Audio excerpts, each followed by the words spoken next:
नमस्कार साथियों, एक बार फिर स्वागत है आप सभी के अपने यूट्यूब चैनल AKHD क्लासेस में। इस वीडियो में हम रेलवे एनटीपीसी अंडर ग्रेजुएट के लिए वापस जो है 50 महत्वपूर्ण एमसीक्यू के साथ उपस्थित हैं।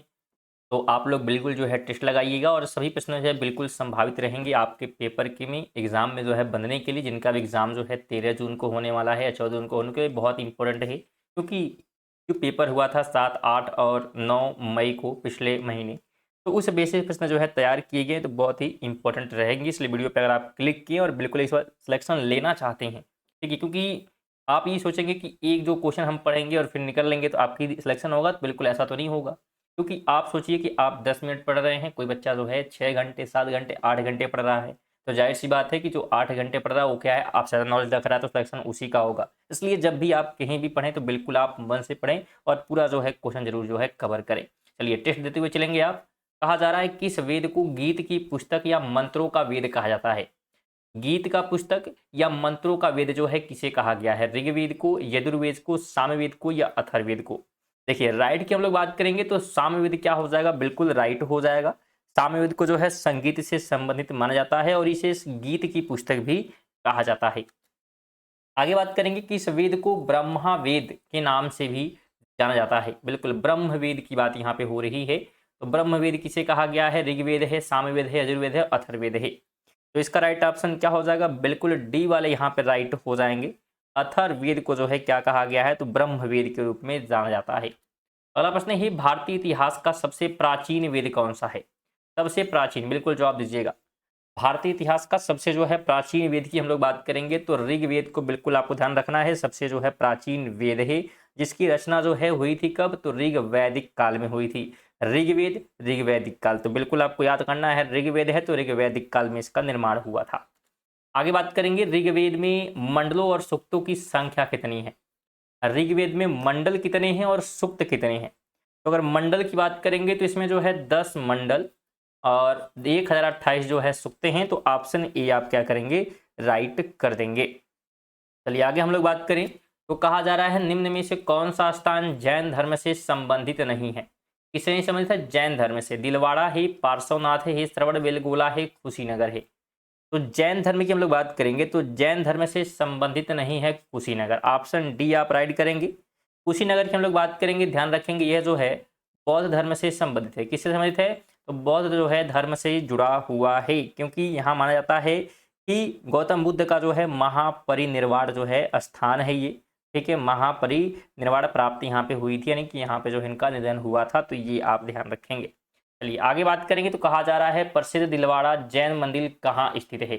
जो प्रसिद्ध दिलवाड़ा मंदिर है जैन का, ये कहाँ पे है, उत्तर प्रदेश में, राजस्थान में, कर्नाटक में या मध्य प्रदेश में। तो राइट की बात करेंगे तो यह जो है राजस्थान में है। कहाँ पे है, बिल्कुल राजस्थान में है। जैन की बात हम लोग करेंगे और ये जो है अरावली पर्वत पर स्थित है, 5 मंदिरों का समूह है, ठीक है। दिलवाड़ा की बात करेंगे तो यह जो है 5 जो है मंदिरों का क्या है, तो ये समूह है, पहले तो ये ध्यान रखेंगे, ठीक है, समूह है ये। और इसके अलावा जो है कहाँ पे, तो अरावली पर्वत पर। कहाँ पे है, तो अरावली जो है पर्वत पर क्या है, ये लोकेटेड है। आगे बात करेंगे श्रवणबेलगोला जो कि कर्नाटक में है, किस प्रतिमा के लिए प्रसिद्ध है। श्रवणबेलगोला की बात करेंगे तो यहाँ फेमस है किस प्रतिमा के लिए, तो गोमतेश्वर प्रतिमा के लिए, ऑप्शन भी हो जाएगा। कहाँ पे है, तो बिल्कुल कर्नाटक में है। आगे बात करेंगे बौद्ध धर्म में स्तूप का निर्माण मुख्य रूप से क्यों किया जाता है। जो स्तूप होते हैं बौद्ध धर्म में, तो बौद्ध धर्म में स्तूप निर्माण का मतलब क्या है कि ये जो है पवित्र स्मृति चिन्ह को रखने के लिए क्या है, इसे जो है बनाया जाता है। तो इस चीज़ को आप ध्यान रखेंगे। जैसे मुस्लिम में बात करेंगे, कोई आदमी जो है मर जाता है तो उनके जो है कब्र बनता है, तो उसी प्रकार जैन धर्म में भी है। चलिए आगे बात करेंगे तो सांची का स्तूप किस नदी के किनारे स्थित है। नर्मदा, चंबल, बेतवा या गंगा। सांची के स्तूप की बात यहाँ पे हो रही है, तो यह जो है बेतवा नदी के किनारे क्या है, स्थित है। ऑप्शन नंबर सी इसका राइट हो जाएगा, बिल्कुल ध्यान रखेंगे। पूछे किस जगह पे है, तो मध्य प्रदेश में है। कहाँ पे है, बिल्कुल मध्य प्रदेश में है। तो जगह आप ध्यान रखेंगे, मध्य प्रदेश के जो है रायसेन जिले में। तो जिले का नाम भी ध्यान रखेंगे, रायसेन क्या है, तो जिले का नाम है। आगे बात करेंगे भारत का सबसे बड़ा स्तूप किसे माना जाता है। भारत का सबसे बड़ा जो है स्तूप की बात यहाँ पे हो रही है, तो यह जो है केसरिया स्तूप को माना गया है, ऑप्शन सी हो जाएगा। कहाँ पे है ये, तो ये बात करेंगे बिहार में है। कहाँ पे है, बिल्कुल बिहार में क्या है, तो ये जो है स्थित है, ध्यान रखेंगे। बिल्कुल इंपॉर्टेंट रहेगा। चलिए आगे हम लोग बढ़ते हैं। तो कहा जा रहा है धामेक स्तूप उत्तर प्रदेश के किस स्थान पर स्थित है? धामेक स्तूप कुशीनगर है, सारनाथ है, श्रावस्ती है, कौशाम्बी है। तो धामेक की हम लोग बात करेंगे तो यह जो है सारनाथ में है। कहाँ पे है? बिल्कुल सारनाथ वाले यहाँ पे बिल्कुल जो है राइट हो जाएंगे। उत्तर प्रदेश में है ये, और उत्तर प्रदेश के बिल्कुल कहाँ पे तो बात हो रही है? बिल्कुल सारनाथ में। ठीक है, वाराणसी के निकट जो कि है, किसके निकट है? तो वाराणसी के। ठीक है, तो ये आप ध्यान रखेंगे, वाराणसी के ये निकट में है सारनाथ, वहीं पे ये लोकेटेड है। क्वेश्चन आपकी पेपर में बात करें, अंडर ग्रेजुएट जीके जीएस की बात करेंगे, इसमें जो है 40 प्रश्न आपके जो है आने वाले हैं जनरल नॉलेज से, जिसमें से 20 जो है आपके करंट अफेयर होंगे। ये फिक्स है, क्योंकि अब तक एग्जाम में करंट अफेयर जो है बिल्कुल लगभग 20 के लगभग में क्या है पूछे गए हैं। तो उम्मीद है कि इस बार भी क्या है आपके 20 करंट अफेयर बिल्कुल बनेंगे। तो करंट अफेयर बहुत ही इंपॉर्टेंट हो जाता है बेहतरीन स्कोर करने के लिए जीके जीएस में। तो करंट अफेयर की वीडियो जो है कवर कराई गई, आप लोग जाकर जरूर इसके देखिएगा। एक वीडियो में जो है बिल्कुल 100 करंट अफेयर जो है कवर किए गए हैं, और साथ में सोच रहे हैं कि एक वीडियो और जो है कवर का, जिससे कि आपका एक भी प्रश्न छूटेगा नहीं। तो एक और वीडियो जो है करंट अफेयर की आएगी, तो बिल्कुल इन दोनों वीडियो को अगर आप देखते हैं तो इसी में से क्या है करंट अफेयर आपको देखने को मिलने वाले हैं। तो बिल्कुल इंपॉर्टेंट है, करंट अफेयर पे विशेष तौर पे आपको ध्यान देना होगा, क्योंकि 20 प्रश्न जो है यहाँ से आपके करंट अफेयर के देखने को मिलेंगे। चलिए आगे बात करेंगे। तो कहा जा रहा है रानी माया देवी ने गौतम बुद्ध को किस वृक्ष के नीचे जन्म दिया था? तो रानी माया ने जो है गौतम बुद्ध को जन्म दिया, लेकिन किस वृक्ष के नीचे जन्म दिया था? तो वृक्ष का नाम क्या है? बिल्कुल साल का जो है वृक्ष था, ऑप्शन सी राइट होगा। और कहाँ पे? तो लुम्बिनी, बिल्कुल ध्यान रखेंगे, लुम्बिनी में। और लुम्बिनी बात करेंगे कहाँ पे है? बिल्कुल नेपाल में क्या है लोकेटेड है। तो नेपाल में जो है गौतम बुद्ध का क्या है जो जन्म हुआ था। आगे बात करेंगे, गुप्त काल में प्रचलित चांदी के सिक्कों को किस नाम से जाना जाता था? गुप्त काल में प्रसिद्ध जो है चांदी के सिक्कों को किस नाम से जाना जाता था? तो उन्हें जो है रूपक कहते थे। क्या कहते थे? बिल्कुल रूपक जो है कहा जाता था। जबकि अगर सोने की बात करेंगे, सोने के सिक्के की हम लोग बात करेंगे, तो इसे जो है दिनार कहते थे। क्या कहते थे? दिनार। ठीक है, तो चांदी वाले को रूपक और सोने वाले को दिनार जो है कहा जाता था। आगे बात करेंगे, भारतीय इतिहास के किस काल को स्वर्ण युग कहा गया है? गोल्डन ईरा के नाम से जो जाता है किस काल को? मौर्य काल है, कुषाण काल है, गुप्त काल है, और मुगल काल है।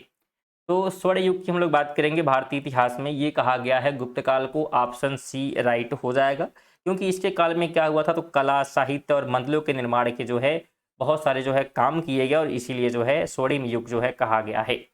आगे बात करेंगे, देवगढ़ का दशावतार मंदिर किस शैली में बना हुआ है? देवगढ़ का दशावतार मंदिर की बात करेंगे, तो शैली की बात करेंगे तो जो है पंचायतन शैली में क्या है बना हुआ है। बिल्कुल ध्यान रखेंगे, ये कहाँ पे है? तो उत्तर प्रदेश यानी कि यूपी के जो है लतीमपुर, बिल्कुल कहाँ पे है? सॉरी ललितपुर है। क्या है? ललितपुर। ठीक है, तो ललितपुर जो है में स्थित है ये, बिल्कुल ध्यान रखेंगे। चलिए आगे हम लोग बात करते हैं। तो कहा जा रहा है उत्तर प्रदेश के कानपुर में स्थित भीतरगांव मंदिर किसका बना हुआ है? उत्तर प्रदेश में है भीतरगांव मंदिर, ये किसका बना हुआ है? बिल्कुल संगमरमर है, बलुआ पत्थर है, टेराकोटा है यानी कि पकी हुई मिट्टी, और ग्रेनाइट। तो ये अगर हम लोग बात करेंगे तो ये जो है टेराकोटा से बनी हुई है, पकी हुई मिट्टी से बनी हुई है। तो ऑप्शन सी इसका राइट हो जाएगा। आगे बात करेंगे, मुद्रा रासत पुस्तक के रचयिता कौन है? कालिदास, वराहमिहिर, विशाखा और आर्यभट्ट। तो मुद्रा रासत की हम लोग बात करेंगे तो यह जो है लिखा गया है विशाखा दत्त के द्वारा, ऑप्शन सी इसका राइट हो जाएगा। आगे बात करेंगे, वराहमिहिर किसके नवरत्नों में से एक थे? अकबर, चंद्रगुप्त द्वितीय, हर्षवर्धन और कनिष्क।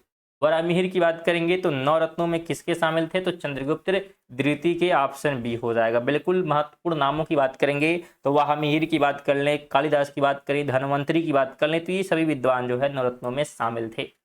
आगे बात करेंगे, पल्लव साम्राज्य के राजस्व का प्रमुख स्रोत क्या था? टोल टैक्स है, नमक कर है, भूमि टैक्स है, व्यापार कर है। तो जो पल्लव साम्राज्य है, जो मुख्य रूप से इनका जो टैक्स था, जो रेवेन्यू था, ये जो है भूमि कर से क्या है आया करता था। आगे हम लोग बात करेंगे, पल्लव साम्राज्य की राजधानी कहाँ थी? मदुरै, तंजौर, कांचीपुरम, बादामी। पल्लव साम्राज्य की जो है राजधानी की बात यहाँ पे हो रही है, तो यह जो है कांचीपुरम में थी, ऑप्शन सी इसका राइट हो जाएगा। बिल्कुल कांचीपुरम थी, और जो कि अपने जो है साड़ियों के लिए प्रसिद्ध थी। किसके लिए? तो साड़ियों के लिए। तो ये अब तक हम लोग हिस्ट्री के जो है 20 प्रश्न कवर किए। अब आगे हम लोग ज्योग्राफी के प्रश्न जो है शुरू कर रहे हैं। तो बिल्कुल सभी प्रकार के प्रश्न इसमें जो है कवर होंगे, इसलिए वीडियो कह रहे हैं इंपॉर्टेंट है। तो अगर बिल्कुल इस बार सिलेक्शन आपको लेना है तो वीडियो पे आप टिके रहेंगे, लास्ट तक देखेंगे, जितने प्रश्न कराया जाना बिल्कुल कंप्लीट करेंगे। और वीडियो को एक बार जब खत्म कर लेते हैं तो फिर से एक बार और जरूर देखें, जिससे कि थोड़ा सा स्पीड तेज करके, जिससे कि आपको क्वेश्चन जो है बिल्कुल याद हो जाएंगे कि हाँ कौन सा क्वेश्चन है, क्या जो है इसका आंसर है। तो 1 से 2 बार आप देखेंगे आपको यहीं पे चीज़ें जो है याद हो जाएंगी, आपको रटने की आवश्यकता जो है नहीं पड़ेगी। चलिए, कहा जा रहा है कि हमारा सौर मंडल किस गैलेक्सी का एक हिस्सा है। बिल्कुल जवाब दीजिएगा, हमारा जो सौर मंडल है ये किस गैलेक्सी का जो है हिस्सा है। तो यह जो है आकाश गंगा का है, मिल्की वे का है। ऑप्शन नंबर बी राइट हो जाएगा, जो कि एक जो है सर्पिलाकार गैलेक्सी है। कैसी गैलेक्सी है? सर्पिलाकार गैलेक्सी है। आगे बात करेंगे, आकाश गंगा के सबसे नजदीक स्थित गैलेक्सी कौन सी है, जो आकाश गंगा के सबसे नजदीक है। तो उस गैलेक्सी का नाम है एंड्रोमेडा। क्या नाम है? एंड्रोमेडा जो है नाम है। आगे बात करेंगे, 3 बड़ी आकाश गंगाओं के समूह को कहा जाता है। 3 जो आकाश गंगाओं का समूह है, ठीक है, उन्हें जो है क्या कहते हैं? तो उस समूह को कहा जाता है सुपर क्लस्टर। क्या कहते हैं? सुपर जो है क्लस्टर के रूप में जाना जाता है। आगे बात करेंगे, सूर्य को आकाश गंगा की एक परिक्रमा करने में कितना समय लगता है। जो सूर्य है वो आकाश गंगा की परिक्रमा करता है, उसे कितना समय लगता है? तो इसे जो है 25 करोड़ वर्ष का जो है समय लगता है परिक्रमा करने से, जिसे जो है ब्रह्मांड वर्ष भी कहते हैं। बिल्कुल, कोस्मोस ईयर भी से कहा जाता है। आगे बात करेंगे, शुक्र यानी कि वीनस के वातावरण में कौन सी गैस सबसे अधिक मात्रा में पाई जाती है। जो वीनस ग्रह है इसके वातावरण में सबसे अधिक गैस कौन सी मिलती है? तो सबसे अधिक यहाँ पे देखने को मिलती है कार्बन डाइऑक्साइड, CO2 जो है देखने को यहाँ पे मिल जाता है। और ये जो है लगभग 95% जो है यहाँ पे, बिल्कुल ध्यान रखेंगे, ये देखने को मिलता है। और इससे क्या होता है, इसे जो है सबसे जो है गर्म ग्रह बनाती है, यानी जो कार्बन डाइऑक्साइड है ये वीनस को सबसे जो है गर्म ग्रह बनाती है। आगे बात करेंगे, किस ग्रह को पृथ्वी की बहन कहा जाता है, सिस्टर ऑफ अर्थ की बात करेंगे। मंगल है, बुध है, शुक्र है, बृहस्पति है। तो पृथ्वी की बहन की हम लोग बात करेंगे तो यह जो है कहा गया है शुक्र को। किसको कहा गया है? शुक्र को कहा गया है। तो इसका सी राइट हो जाएगा।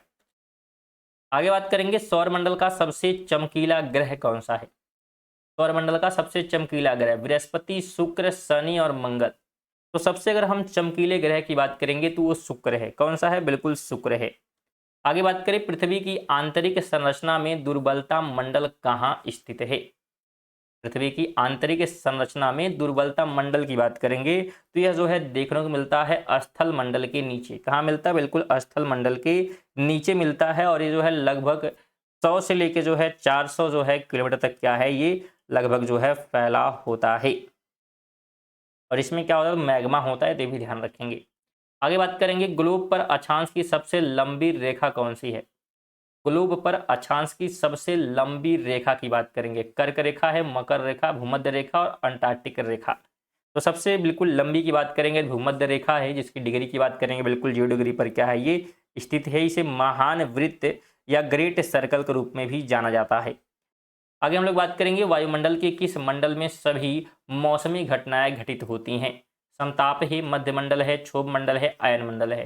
तो जो भी मौसमी घटनाएं घटित होती हैं ये सभी होती हैं क्षोभ मंडल में। किसमें होती हैं? ट्रोपोस्फीयर में। ऑप्शन सी इसका राइट हो जाएगा। आगे बात करेंगे, क्षोभ मंडल की मोटाई सर्वाधिक कहाँ पर होती है। सबसे अधिक मोटाई कहाँ पर रहती है क्षोभ मंडल की?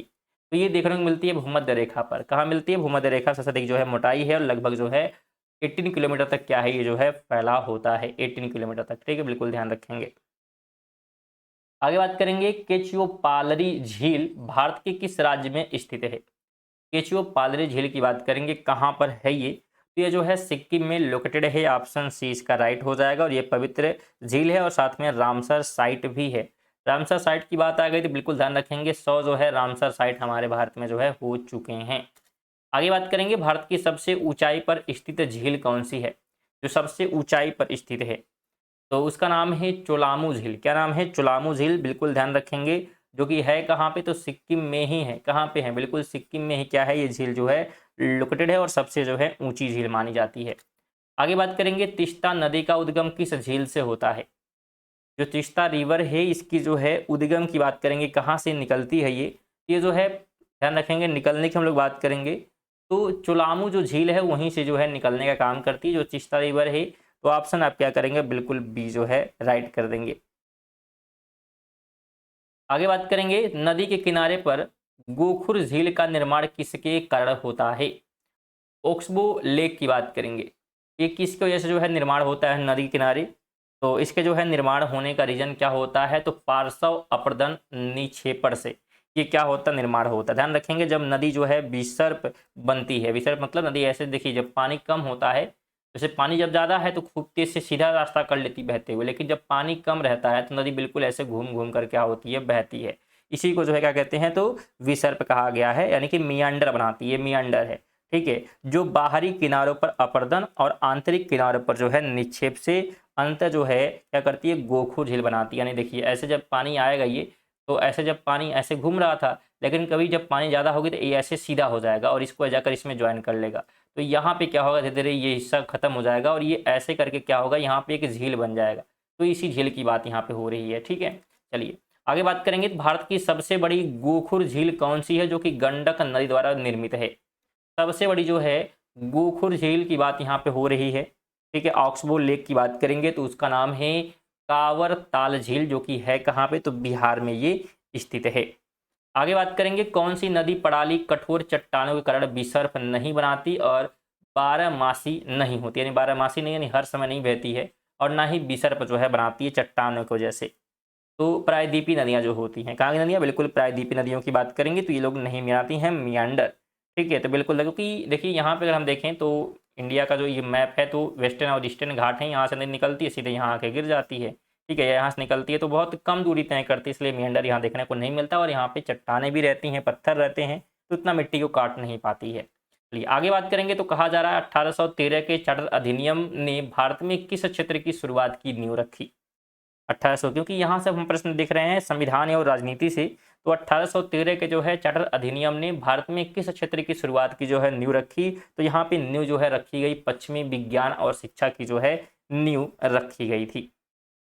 आगे बात करेंगे व्यापक का सिद्धांत या राज्य हड़प नीति, डॉक्ट्रिन ऑफ लैप्स, किसने दिया। ठीक है, राज्य हड़प नीति की बात करेंगे, जिसे व्यापगत सिद्धांत भी कहा जाता है, व्यापगत का सिद्धांत भी कहते हैं। ये जो है दिया गया था लॉर्ड जो है डलहौजी के द्वारा। ऑप्शन बी इसका राइट हो जाएगा। आगे बात करेंगे जवाहरलाल नेहरू ने किस अधिनियम को दास्ता दास्ता का नया घोषणा पत्र कहा था। दास्ता का नया घोषणा पत्र जो है किस अधिनियम को कहा गया है जवाहरलाल नेहरू के द्वारा, तो ये कहा गया है 1935 के भारत सरकार अधिनियम को। तो बी इसका जो है राइट हो जाएगा। इसके अलावा ध्यान रखेंगे दास्ता कहा गया और साथ में एसी कार जिसमें ब्रेक है पर इंजन नहीं, तो ये भी इन्हीं के द्वारा कहा गया था। ठीक है, आगे कहा जा रहा है कि करो या मरो का प्रसिद्ध नारा महात्मा गांधी ने किस आंदोलन के दौरान दिया था। करो या मरो, असहयोग आंदोलन है, सविनय आयोग आंदोलन है, भारत छोड़ो आंदोलन है, और चंपारण सत्याग्रह है। तो राइट की हम लोग बात करेंगे, बिल्कुल भारत छोड़ो आंदोलन में ये क्या है, दिया गया था करो या मरो, जो कि 1942 में क्या है, इसकी जो है शुरुआत की गई थी। आगे बात करेंगे तो पंजाब केसरी के नाम से किसे जाना जाता है। पंजाब केसरी भगत सिंह है, लाला लाजपत राय हैं, बाल गंगाधर तिलक हैं, और बिपिन चंद्र पाल है। तो पंजाब केसरी जो है लाला लाजपत राय को कहा गया है, तो बी ऑप्शन जो है इसका राइट हो जाएगा।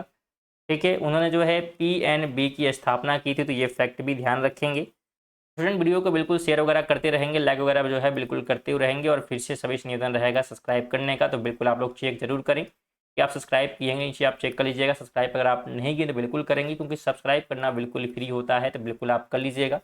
बहुत ही महत्वपूर्ण है आपके लिए चैनल, क्योंकि आप सुबह जो है हमारे चैनल के माध्यम से करंट अफेयर पढ़ सकते हैं 6 बजे, और रात में 8 बजे महत्वपूर्ण आपके लिए प्रैक्टिस सेट कराई जा रही हैं। साथ में बीच बीच में आपको 5 बजे जो है दिन में जो है मैथ के रिपीटेड क्वेश्चन भी कवर कराए, जो कि इस प्रकार पैटर्न, इसी पैटर्न पे जो है प्रश्न बनेंगे, वही पैटर्न कवर किए जा रहे हैं। तो बिल्कुल आप लोग उन्हें भी देखें, क्योंकि आपके लिए महत्वपूर्ण, अगर आप बिल्कुल मैथ नहीं पढ़े तो बिल्कुल आप वहाँ से चीज़ें इतनी आसानी से सीख सकते हैं और बिल्कुल बेहतरीन स्कोर जो है मैथ में कर सकते हैं।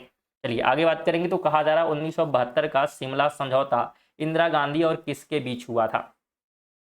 सिंपल सा शिमला समझौता की बात की जा रही, जो कि 1972 में हुआ। ये किन के बीच जो है समझौता किया गया था, तो ये जो है जुल्फिकार अली भट्टो के बीच जो है और इंदिरा गांधी के बीच जो है समझौता किया गया था।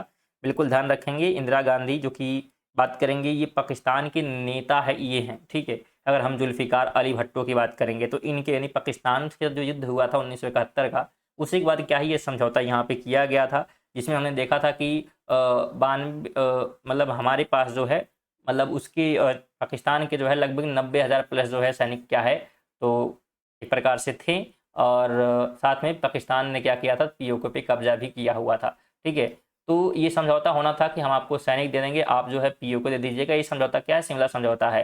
लेकिन हम जानते हैं पीओके हमें मिला नहीं। ठीक है, इसके पीछे रीज़न दूसरा था। और ये आज हम लोग जो कहते हैं कि आप लोग पीओके गिफ्ट में दे दिया पाकिस्तान को, ऐसा गिफ्ट नहीं दिया गया, उसमें मजबूरी ऐसी थी। ठीक है, तो मजबूरी क्या थी कभी आप लोग कमेंट करिएगा, तो इस पर एक वीडियो बना दिया जाएगा कि हाँ क्या है शिमला समझौता पूरा, और क्यों जो है पीओके हमें नहीं मिला, क्योंकि हमने 90,000 सैनिक भी लिए थे, पाकिस्तान को भी लौटा दिया और हमें पीओके भी नहीं मिला। चलिए आगे हम लोग बढ़ते हैं, कमेंट करिएगा अगर आपको जो है इस पर क्या है वीडियो चाहिए, तो पूरा डिटेल में चीज़ें आपको जो है बताई जाएंगी इसमें। चलिए आगे बात करेंगे, ब्रिटिश शासन के दौरान जो है भारत के लिए अंतिम अपील न्यायालय कौन सा था?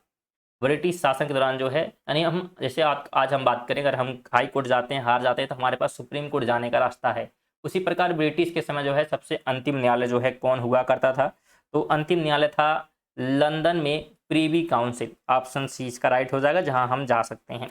आगे बात करेंगे, उष्णकटिबंधीय सदाबहार वनों में व्यावसायिक रूप से महत्वपूर्ण कौन सा पेड़ पाया जाता है? व्यावसायिक रूप से पूछा गया सदाबहार वनों में, तो व्यावसायिक रूप से जो है यहाँ पे देखने को मिलता है आबनूस, बिल्कुल इबोनी ट्री जो है देखने को मिल जाता है। ठीक है, इसके अलावा जो है महोगनी भी यहाँ पे देखने को मिलता है। ठीक है, महोगनी भी शामिल कर लीजिए, रबड़ भी शामिल कर लीजिए, सभी इसमें शामिल हैं अगर हम व्यावसायिक रूप से देखेंगे तब। आगे बात करेंगे, किस पंचवर्षीय योजना के दौरान भारत में हरित क्रांति का जन्म हुआ? बिल्कुल, हरित क्रांति का जन्म जो है किस पंचवर्षीय योजना में किया गया? तो यह जो है तीसरी जो है पंचवर्षीय योजना में जो है यहाँ पे जन्म हुआ था, तो बिल्कुल ध्यान रखेंगे। और इसे जो है जो तीसरी पंचवर्षीय योजना है, इसे जो है गाडगिल योजना के रूप में भी क्या है जाना जाता है। चलिए आगे हम लोग बात करेंगे, तो कहा जा रहा है मुद्रा का सबसे प्राथमिक कार्य क्या है?